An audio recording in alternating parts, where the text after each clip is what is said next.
surplus E goes up. So this is the answer. Right? It must be under flexible exchange rate. Okay? Sorry. Real exchange rate also goes up. NX negative. IS shift back to point A. But you have another step. Okay, you need to discuss size of NX.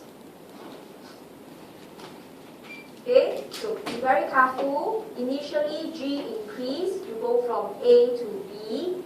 Income went up. Import went up. NX negative. Okay? But later on, due to flexible exchange rate, you went from B back to A. This is due to NX negative because currency strengthened. So you look at the two effects. Therefore, NX is definitely negative. Right? So you have proven, okay, that change in S private is negative because IS shift right because G went up. You also have proven that NX was negative because of income effect and exchange rate. And you have proven the identity, they are exactly the same. Right, which is in your step 2. Look at how tedious is the answer. It's not an answer you shift and see how. It's a very well-planned answer with very strong assumptions.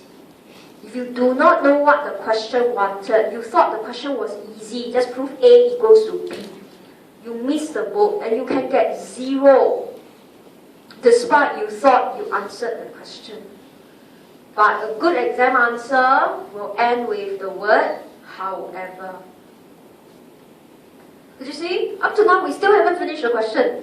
We must challenge our assumption. Right? What was our discussion? IS shift right because G increased. IS shift left because of flexible exchange rate. But you can see. Right? So now you analyze. If you are now under fixed exchange rate, right? You don't need to explain too much. Just say shift LM to the right. And income will go up. Okay? So that was flexible exchange rate. Let me flat. I'll come back in a moment. A goes to B. B goes to A.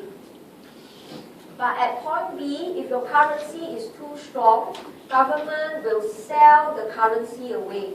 So a lot of money is floating in the economy, so LM will shift down due to fixed exchange rate. And it will shift exactly back to interest rate I1, but it's now on the right. Right? So you don't have to over-explain, but the examiner, right, wants to see whether you are clear about your assumption. So in this case, okay, mark the diagram. We have not finished our slide again, but let's look at analysis. So you would put the word however. The first and the easiest way to challenge is using back the same diagram. But if you now are operating under fixed exchange rate, you have to shift LM to the right, income increase, change in income is positive, therefore change in S private would be positive.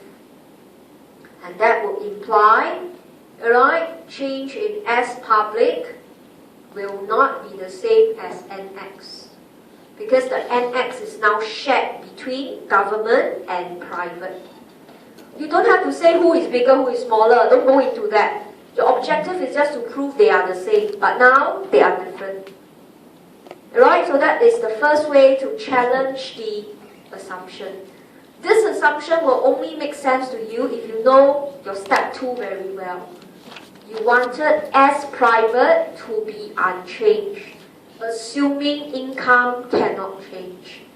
Okay, alright, so this is the first assumption. The second assumption, alright, was if F is positive, BP is upward sloping. Which means to say that at final income or final equilibrium, interest rate may increase. Okay, how do you know? Students who are prepared for this topic, they will all know. Alright, if you have an upward sloping BP, the BP correction is through interest rate, but interest rate need not go back to I1. If you are very good at this topic, you actually will know.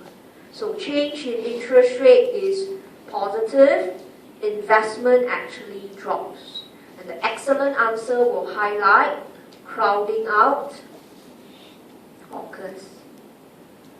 Can you see the intensity of the topic and how examiner can know based on your attempt in this question whether you know your topic 5 and topic 6. That's why if you do not know a single thing and you go and do, you kill yourself. You literally took a poison and you swallow it, right? And you die flat. So if you want to do, you must do it very well. You actually connect everything together. So if BP is upward sloping, interest rate no need to go back. It will stay higher. So crowding out will occur.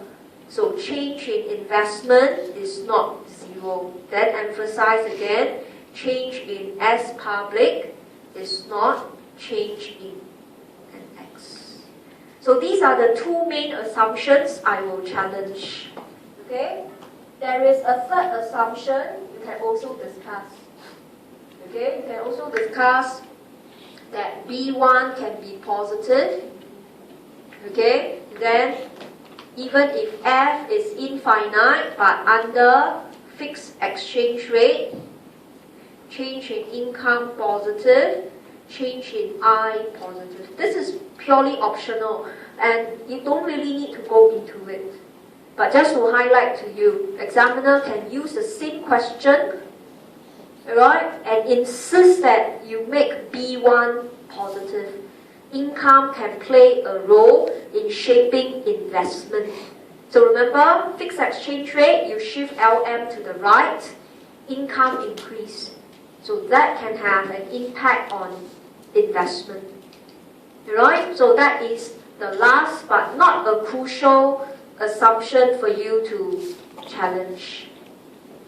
Okay? So know the intensity of the question.